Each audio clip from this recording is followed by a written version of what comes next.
The Congress of the International Farm Management Association, IFMA, has been organized since 1971, when it was held for the first time in the UK. Since then, the IFMA Congress has taken place every 2 years in different countries and on different continents. This year, for the first time, it was held in Poland at the Warsaw University of Life Sciences. Each IFMA Congress attracts participants from all over the world and from all continents, those who represent the agricultural production sector, the academic world, political decision-making circles, companies that provide agricultural supplies, processing and trade companies, as well as organizations involved in the development of agribusiness and of rural areas. The theme of the 19th International Farm Management Association Congress is the transformation of agriculture in between politics, science and the consumer. Poland is a very good venue, obviously. Here, this university in Warsaw is very good. The facilities are good, the transport systems, and you have a very interesting city. And I think our partners are enjoying looking around rather more than we. I would like to spend more time in your city, but the farms were very good, and we were able to go without too much distance to see some very interesting people. And you have such good facilities, interpretation, very good indeed. And so I think this is a splendid venue for a congress. I would like to welcome representatives of our sister university. To me, of particular interest was a report on the changes now underway in China. It demonstrated what a misfortune the socialist system was in agriculture when people had to obey orders, and what immense and positive changes have occurred in China since it embraced the free market. Chinese agriculture is more market-driven than Western agriculture is. Thanks to it, it took China less time to catch up with the West in agricultural production. Good morning, yes. The paper that I gave today really was trying to understand the performance of Chinese agricultural economy with sort of an idea of what role did policy play in this remarkable growth. And after I sort of spun out the growth statistics, which in all the cropping, livestock, every sector is very good, we then tried to say, okay, so what's behind that growth? And basically there's three aspects of Chinese agriculture policy that's been behind its success. One is incentives. They incentivize farmers to produce and to reap the profits. Two was a whole series of policies that tried to liberalize markets. It was a really market-driven agricultural growth story. And three was the real role of the government has been to invest in roads, communication, invest in R&D, and invest in surface agriculture, surface irrigation. In other words, that the role of the government is to invest in public goods. The rest of agriculture should be done by the private sector, and that's really been the key to success. And then ultimately, what we were thinking is, are there lessons for the rest of the world? You can't replicate China just any place, but I think that some of these basic fundamental ideas of getting incentives, markets, and your investment package right, can really be used by countries that are serious about getting agriculture started, so they can sort of enjoy the same type of success that China's had in the future. I had the opportunity in 1992 to live in Poland and to work on a project, Support for Emerging Democracies. I lived in southeast Poland as well as in Lublin province, working with farmers and economics advisors. In the last 20 years, apparently there's been a lot of change. I would say that there's been a lot of investment in for instance, farm machinery and upgrading. I see a lot of positive changes. People seem to be optimistic. So I think you've preserved the best of your traditions, but while also changing to meet new European standards and to react to market changes. On an 80-hectare farm, we cultivate flax and rapeseed. We also breed Wuls-Sggw pigs. Last year, our farm was proposed for the visiting list for participants in the 2013 IFMA conference. We produce flaxseed oil, which we export all over the world. Among our customers is Dr. Fit, a London-based organization which purchases large quantities of our oil. The oil is also present in the French and Italian markets, so we are a well-known brand. We've been breeding Wuls-Sggw pigs since 2006. We have 40 sows on our farm. In Poland there are 600 of them altogether, so we have quite a few of those pigs. The feed we used are the leftovers from flaxseed oil pressing. I think that Poland is the right venue for this event. This Congress has been organized here at just the right time, because Poland has a lot to be proud of after over 20 years of political and economic transformation. All the Congress participants appreciate this. We are showered with praise. The Congress is held under the motto Transforming Agriculture, in between science, politics and the consumer. I reckon that Poland, Polish agriculture and Polish agribusiness are living proof of a very successful transformation. Actually, this is the first time Afghanistan is sending a representative to the IFMA Congress. It's the first time for our company from Afghanistan, and first time somebody in the history of IFMA attending the conference. I found it really informative, and I learned a lot from the people's experience. I networked with people here from different delegations from around the world, and it's such a pleasant experience for me. I learned about how agriculture works in the West, because in the East it's a bit different than the West. Particularly in my country, the agriculture in Afghanistan is very traditional. You know, the past few decades during the war, the economic and the social infrastructure was completely devastated. So now we are in rebuilding process.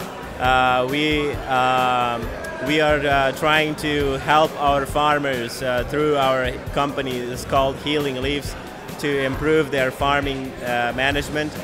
In Afghanistan, the farming is like not very big because most of the country is mountains, covered by mountains. Probably 60 to 70% of the country is mountains, and another 30 to 40% is land. So the farms are like from half a hectare to 10 hectares, and mostly the people grow in my country wheat, corn, vegetables like potatoes and these products. And the irrigation is a problem in our country because most of the irrigation is surface irrigation, and we don't have a lot of water. A lot of water in the surface irrigation is wasted. So Healing Leaves Afghanistan is trying to learn the new technology from the West. Of course, from such congresses, we learn about people's experience, and we try to apply the skills we learn to back in our country, and to train our farmers how to do better irrigation, not to waste water, and how to have better farming management in our country.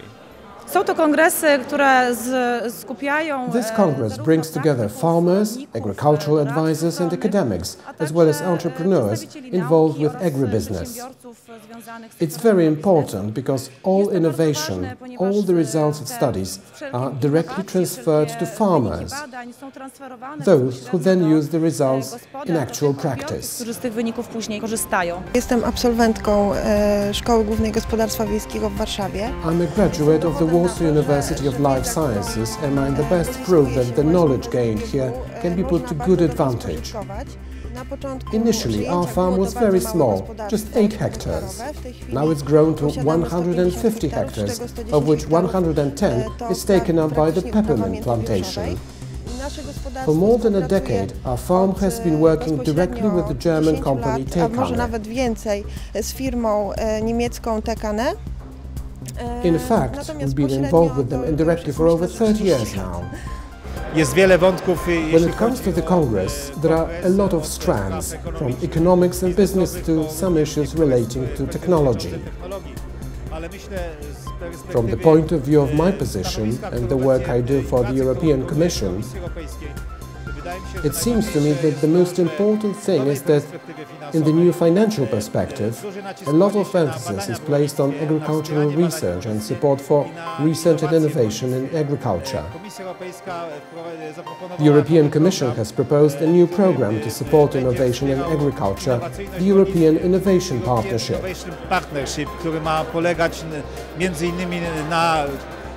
It will involve not just scientists, but also business, representatives of agriculture and advisors. There will also be fresh opportunities for students, and above all, those who are interested in developing international cooperation with partners from other member states, neighboring countries and other regions. So there are vast opportunities ahead. I'd like to encourage everyone to study the new proposals concerning innovation and research in agriculture in the new EU financial perspective. The Congress has a diversified agenda. There are both plenary sessions and field trips.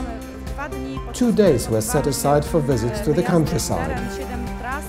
There were 7 parallel itineraries which showcased the Polish agribusiness sector from various angles. There were plenty of practical examples of companies that showed off their strengths to the participants. We are very grateful to the Warsaw University of Life Sciences for this opportunity to take part in this conference, which is held within the university campus. We are very happy we have the opportunity to present our firm to representatives of the agricultural sector from other countries. We are very open to the broadest possible cooperation with the Warsaw University of Life Sciences. We are also open to future initiatives involving an exchange of experiences. At this kind of conference, participants from other countries bring in so much in terms of the information we exchange. We benefit a lot from that. We had different sessions devoted to concrete issues which were thoroughly discussed in great detail. Among others, a session took place today devoted to agricultural entrepreneurship and strategic management. The session was co-financed from European Union funds within the Leonardo da Vinci program. The project is being implemented in 4 countries, in the Netherlands, Poland, Slovenia and Lithuania. It consists in the training of farmers in strategic management and building farm strategies. It is crucial because farmers very rarely think about the future. They don't build their own strategies. They don't think about their goals for the next 10 years or so and the ways to achieve those goals. Instead, they focus on their day-to-day operations. That's why teaching strategic thinking in agriculture is so important and so necessary. Yeah, we already work with this method from 2006 on, but during the Leonardo da Vinci project we bring together 6 groups of dairy farmers from different regions. We also invited to this training 2 groups of students, future successor of family dairy farms, and I think all farmers were very enthusiastic. They make a good strategy. They have very clear goals for future. Yeah, I think the results were, if I just look globally and also this morning, I think one of the nice results I saw is that all the participating organizations, Extension Service, like here in Poland, the Masovian Extension Service, University here of Life Sciences,